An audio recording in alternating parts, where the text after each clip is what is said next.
J.P. Olsen from the experimental film Stan. And Stan was an experimental documentary based around the life of former heroin addict Stan, who was among several thousand New York City teens in the 40s during the opioid epidemic. So take it away, Chris. Right, so Stan is it's a very visually striking film, and the first thing that struck me was how disorienting the film looks. So how did you get that desired look that you were trying to get? Thank you. And the way that Brian Som, who's the cinematographer on this, the way that Brian spoke about it originally and that we worked together on this, we wanted to create a sense of distortion in the visual field to, in a sense, be a way of explaining perspective that's distorted in a film when you never actually see the person who's speaking, which you never see what Stan looks like. And so we made a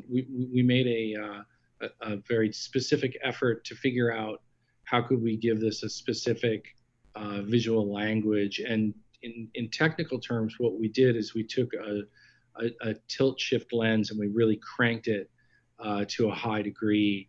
And so every shot that we took was quite distorted because of that. And we did a lot of different ways of thinking about how to shoot it, and went back to Stan's neighborhood specifically because we wanted that kind of gradient of atmosphere where he grew up. So the combination of that neighborhood at a time of day when if you're up that early or you're out that late, it's certainly an indication of a certain kind of life that you're living, and that was part of the perspective. And then to use the visual, sort of the visual messaging to be distorted, and then also in the time or in the place rather where he grew up that really doesn't look that different. So it was the combination, I think, of those three things: a tilt shift lens in a distorted way, a particular visual language of the neighborhood, and just the idea of trying to show like the twilight hours distorted. So I think it's those three things together. I went a little long on that, but that's the Oh, truth of thank it. you. And speaking about that, what really like makes it hit really hard is the sound design. So your music choices and your sound design add to that whole maybe drug induced but disorienting feel that you just spoke about. So how did you approach what sound pieces you were using and that sort of thing? Thank you. Yeah, I mean, I love music and play music, and I'm very sound aware, and really thought a lot about with Kristen, Nutile, the filmmaker, and myself and Brian. But Kristen and I went over hundreds and hundreds of different tracks. And I think the idea was to simultaneously have music that's of the era, which is in the beginning of the film, you hear the four freshmen who are very much of that time and place. And it's almost a saccharine sound, though I think it's quite beautiful, but it's almost a saccharine sound of a time and place and innocence. And we use those more archival elements, but to set a time and place in the 40s and early 50s.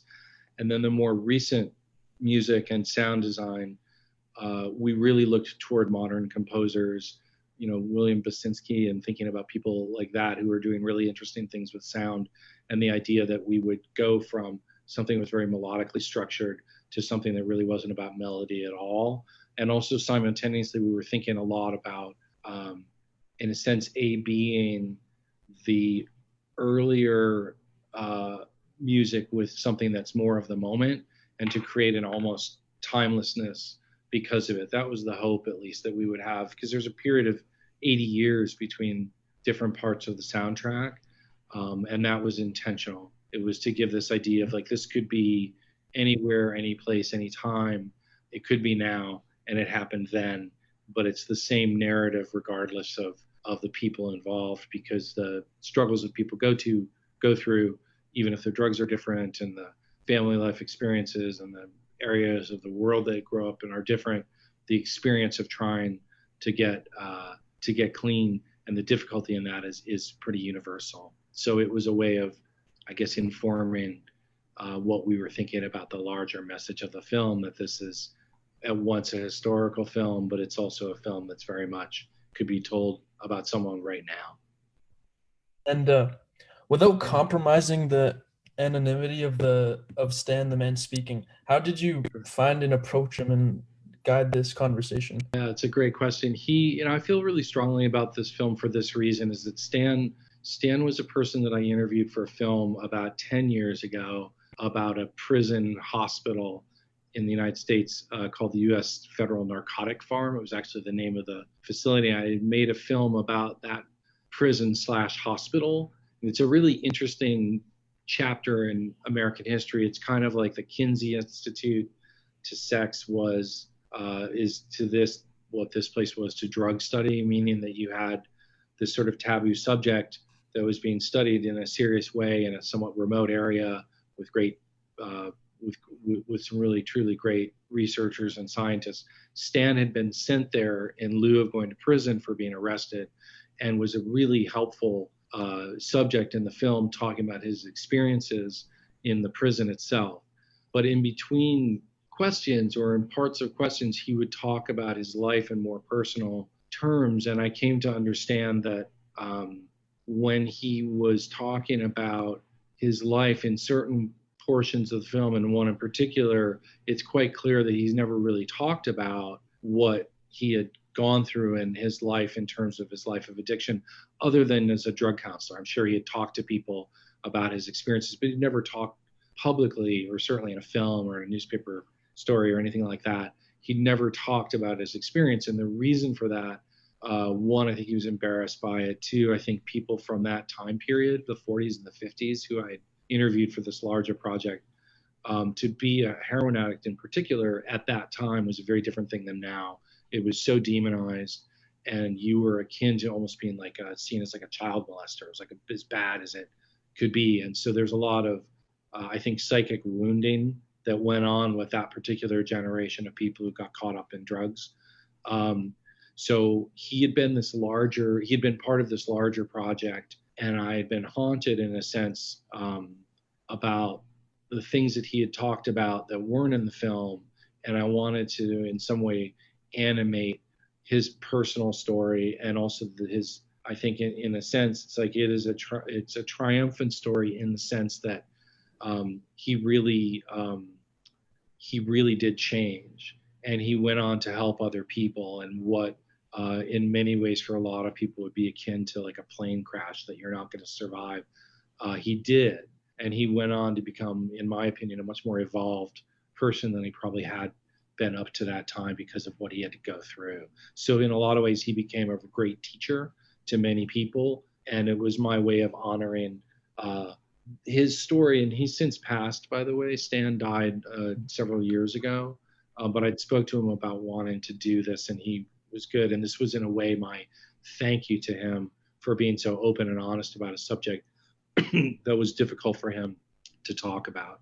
So it was kind of like Valentine is too strong of a word, but it was my sort of page showing my respect for him, the way that he gave testimony to his situation, which was quite unusual, and at a time and place that most people don't think about as having a drug problem. So.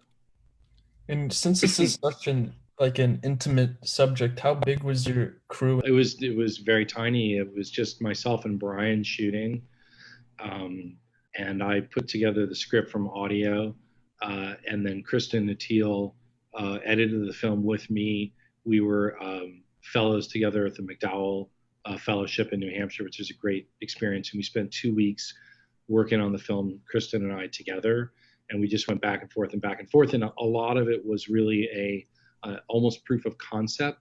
Like, how do you make a film about a person who you don't see, and how do you tell that story?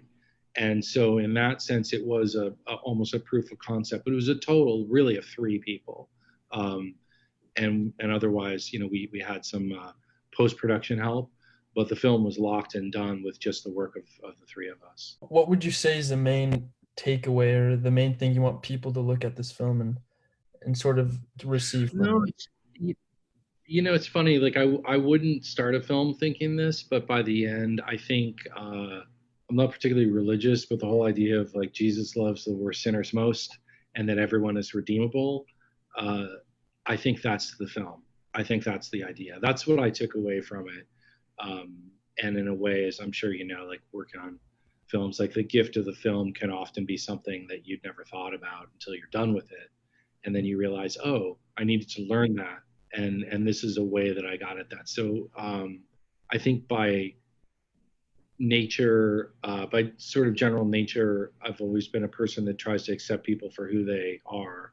But I think in working on this film, it got me that much closer to understand that just because somebody is in a certain position and treating themselves or other people in a certain way, it doesn't mean that that's forever, and that there's always hope, and even hope for people who are in the worst situations or put themselves in difficult situations, that there's hope and redemption, and that's powerful and an important theme in any conversation with the person that you worry about. So that would be what it would